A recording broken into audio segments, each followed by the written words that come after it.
नमस्कार दोस्तों, कैसे हैं आप सब लोग? दोस्तों स्वागत है एक बार फिर से हमारे इस यूट्यूब चैनल पे दोस्तों। तो दोस्तों आज हम बात करेंगे म्यूचुअल फंड। म्यूचुअल फंड सही है, आप लोगों ने काफ़ी सुना होगा और एसआईपी कैसे इन्वेस्ट करें, कहाँ से एसआईपी शुरू करें, कौन-कौन से एसआईपी में लाइक शुरू करें? अगर आप बिगिनर हैं तो कहाँ से शुरू करें? अगर आप ऑलरेडी एसआईपी में इन्वेस्ट कर रहे हैं तो अपना पोर्टफोलियो को कैसे डाइवर्सिफ़ाइड करें? वो सब हम लोग जानेंगे इस वीडियो में। तो चलिए शुरू करते हैं। हाँ, तो गाइज़ अगर अभी 2024 चल रहा है, 2024 का ये सितंबर महीना है, तो गाइज़ मैं मान के चलता हूँ अगर आप 10,000 पर मंथ अगर एसआईपी करते हैं, 10,000 का एसआईपी अगर पर मंथ करते हैं, तो मेरे हिसाब से मुझे जितना मुझे मेरे को समझ है, उस हिसाब से आपको गाइज़ लार्ज कैप में 50% डालना चाहिए, मिड कैप में आपको 30% डालना चाहिए, स्मॉल कैप में आपको 20% डालना चाहिए। अगर आप 20 के करते हैं तो आप इसको दुगुना कर दें, इसको 10 के कर दें, इसको 6 के कर दें, इसको 4 के कर दें। गाइज़ अब मैं आपको क्यों बता रहा हूँ ऐसा डाइवर्सिफ़ाइड करने के लिए मैं बताता हूँ। आप लोगों ने देखा होगा कि अभी रसिया-यूक्रेन का वॉर हुआ था या फिर कोविड पैंडेमिक आया था या फिर रिसेशन का न्यूज़ चल रहा है। तो गाइज़ ऐसे में आपका पोर्टफोलियो जो है डाइवर्सिफ़ाइड होना बहुत ही ज़रूरी है एसआईपी में भी। अगर आपको डाइवर्सिफ़ाइड करेंगे तो आपको नुकसान थोड़ा-सा कम हो सकता है। गाइज़ जैसे लार्ज कैप कंपनी होती है, देश की बड़ी-बड़ी कंपनी होती है। अगर देश की बड़ी-बड़ी कंपनी अगर खत्म हो जाएगा तो फिर देश में कुछ भी नहीं रहेगा, राइट? तो मुझे पहले आपको जो है ना उन कंपनी में इन्वेस्ट करना है, ठीक है? वो कंपनी गाइज़ कहीं नहीं जाएगी और वो कंपनी रहेगी अगर वो गिरती भी है तो वो बाउंस बैक कर सकती है, क्योंकि उनका कैपिटल बहुत ज़्यादा होता है। मिड कैप कंपनी होती है जो लार्ज कैप से थोड़ी-सी छोटी कंपनी होती है, उसमें आप उसमें उसमें क्या होता है कि इसमें थोड़ा-सा रिटर्न थोड़ा ज़्यादा रहता है compare to large cap, but risk भी थोड़ा-सा लाइक लार्ज कैप से ज़्यादा रहता है। उसके बाद आता है स्मॉल कैप जो सबसे छोटी कंपनी होती है, उसमें गाइज़ आप 20% इन्वेस्ट करें। इसमें क्या होता है कि ये काफ़ी छोटी कंपनी होती है गाइज़, अगर हियर एंड देयर अगर किसी कंपनी को 40%, 30% ऐसे 40% ऐसे कुछ लॉस हो गया, तो फिर वो रिकवर करना गाइज़ उसके लिए थोड़ा-सा डिफिकल्ट हो जाता है। तो स्मॉल कैप कंपनी में आप थोड़ा-सा कम इन्वेस्ट करें, लेकिन रिटर्न जो तो है गाइज़ इन लार्ज कैप और मिड कैप के कंपेयर में थोड़ा-सा ज़्यादा होता है। तो आपको जो है गाइज़ ध्यान रखना है, ऐसे करके आपको डाइवर्सिफ़ाइड करना है, अपने अकॉर्डिंग कर लीजिए। अगर आप 20,000, 30,000, 40,000, 50,000 जो भी एसआईपी करते हैं, उस हिसाब से आप गाइज़ इसको डाइवर्सिफ़ाइड कर लीजिए। तो आपको 2024 में जो मैं रिसर्च किया हूँ, मेरे अकॉर्डिंग जो है, जितना मेरे को समझ है, तो उसके अकॉर्डिंग आपको मैं 3 म्यूचुअल फंड बताता हूँ, जो आपको करना चाहिए शुरू, मेरे हिसाब से। और अगर अगर guys again this is not like advice to invest okay, तो आप अपना रिसर्च के अकॉर्डिंग ही इन्वेस्ट करें। मैं सेबी रजिस्टर्ड नहीं हूँ, तो जस्ट ये video knowledge and learning purpose के लिए है। ठीक है। तो जो बेस्ट एसआईपी प्लान गाइस 2024 के लिए मैं देख रहा हूँ, अगर आपको लार्ज कैप से सिलेक्ट करना है तो ICICI prudential blue chip direct growth, जिसका गाइस 17% का एनुअली रिटर्न है। उसके बाद अगर आप मिड कैप में जाते हैं तो Motilal Oswal mid cap fund है, जिसका जो है 26.28% एनुअलाइज्ड रिटर्न है। अगर स्मॉल कैप की बात करें तो guys axis small cap fund है, जिसका की रिटर्न 26.14% है। तो चलिए गाइस इसके एक-एक करके हम सारे म्यूचुअल फंड को देखेंगे कैसे ये लोग इन्वेस्ट करते हैं अपना पोर्टफोलियो को। तो सबसे पहले चलते हैं आईसीआईसीआई प्रूडेंशियल, चलते हैं ग्रो के साइड पे, हम ग्रो से ही रिसर्च करते हैं ज़्यादातर। तो गाइस मैं आ गया हूँ ग्रो के साइड पे। तो यहाँ पे हम टाइप करेंगे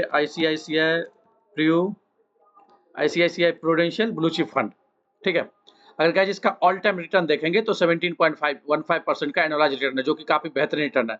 अगर आप इसका रेटिंग देखते हैं गाइस तो 5 स्टार रेटिंग है। इसमें इन्वेस्टमेंट देखिए कितना है, 62,717 करोड़ की इन्वेस्टमेंट है इसमें। इतने मनी है इनके पास जिस पे वो इन्वेस्ट किया हुआ है। इसका करंट एसआईपी करंट एनएवी चल रहा है जो 118 की चल रही है, और आपका मिनिमम एसआईपी जो है इसमें 100 रुपीज़ से कर सकते हैं। गाइस और अगर आप इसका इन्वेस्टमेंट देखें तो टोटल 72 लार्ज कंपनी में इन्होंने इन्वेस्ट किया है।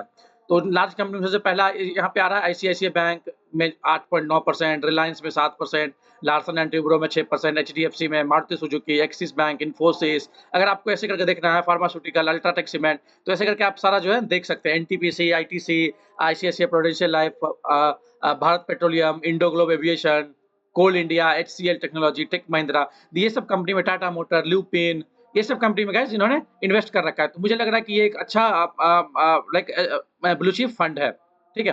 अब यही चलते हैं, अगर दूसरा देखते हैं तो Motilal Oswal mid cap fund के बारे में बताता हूँ मैं आपको। Motilal Oswal mid cap fund, okay. अगर इसका आप ऑल टाइम रिटर्न देखें तो 26.28% है, बहुत ही बढ़िया रिटर्न है गाइस। ये मोतीलाल ओसवाल का ग्रुप का है, 26% बहुत ही अच्छा रिटर्न माना जाता है।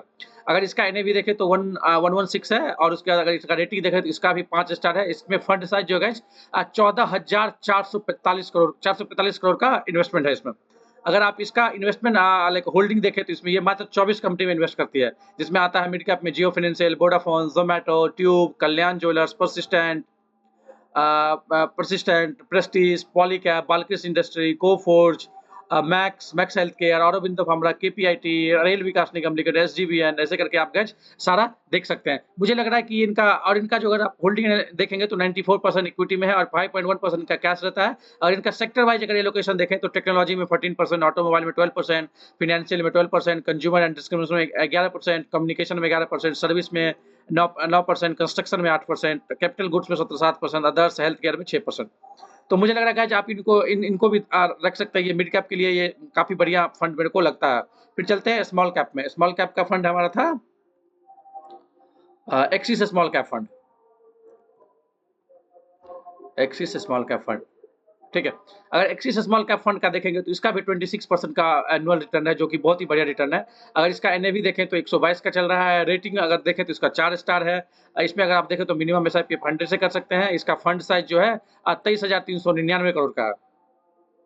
अगर गाइज इसमें देखें तो इसमें होल्डिंग जो है गाइज 111 कंपनी में, क्योंकि ऑब्वियसली स्मॉल कैप कंपनी जो होती है उसमें ज्यादा कंपनी में इन्वेस्ट किया जाता है, क्योंकि थोड़ा पोर्टफोलियो डाइवर्सिफाइड रहेगा। 2 4 10 कंपनी इधर उधर हो भी जाए तो ज्यादा फर्क नहीं पड़ेगा आपके कैपिटल पे।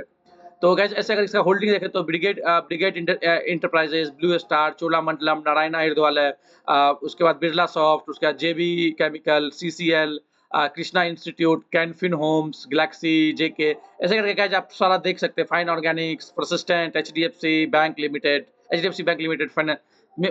अब ऐसा नहीं है कि गाइस इसमें स्मॉल कैप पे पूरा स्मॉल होता है। एक आध बड़ी कंपनी भी ये लोग डाल देते हैं, जिससे थोड़ा सा बैलेंस रहे, ठीक है। तो केपीआईटी, टाटा मोटर लिमिटेड, ऐसे करके ये इन्वेस्ट करती है। ज्यादातर इसमें स्मॉल कैप कंपनी थोड़ी सी ज्यादा रहती है, ठीक है। अगर इसका इसका इक्विटी देखें तो 93%। इसमें भी अगर इसका इक्विटी सेक्टर लोकेशन देखें तो कंस्ट्रक्शन में 18%, फाइनेंशियल में 14%, हेल्थ केयर में, chemical, capital goods, service tax, technology, automobiles, consumer, metal and mining. तो मुझे लग रहा है गाइज आपको इन जो मैंने आपको तीनों फंड बताया, ये तीनों फंड काफी बेहतरीन फंड है। अगर आपको इन्वेस्टमेंट करना है तो आप मुझे मेरे हिसाब से आप इसमें इन्वेस्टमेंट इन तीनों में आप अपने हिसाब से कर सकते हैं investment. This is not recommendation, again do your research before buying and selling.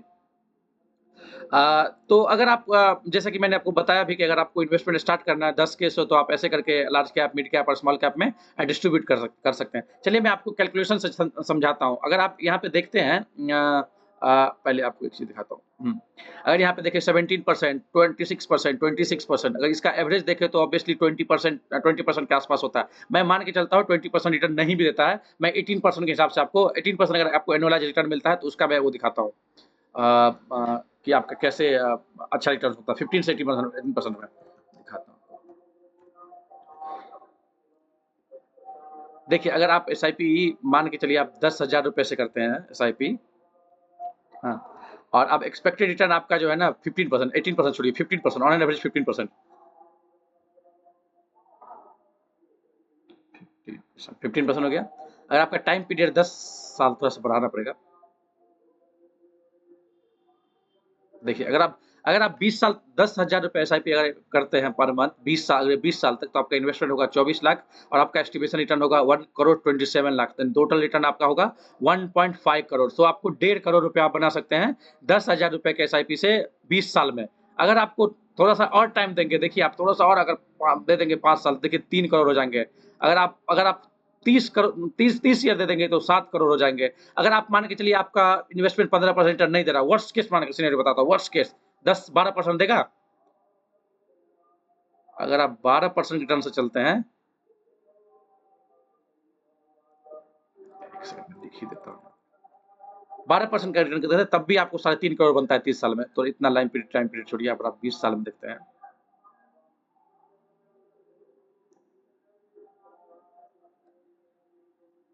बीस करोड़, 20 नहीं, अब 21 कर लीजिए तो 21 में आप करोड़ हो जाएंगे।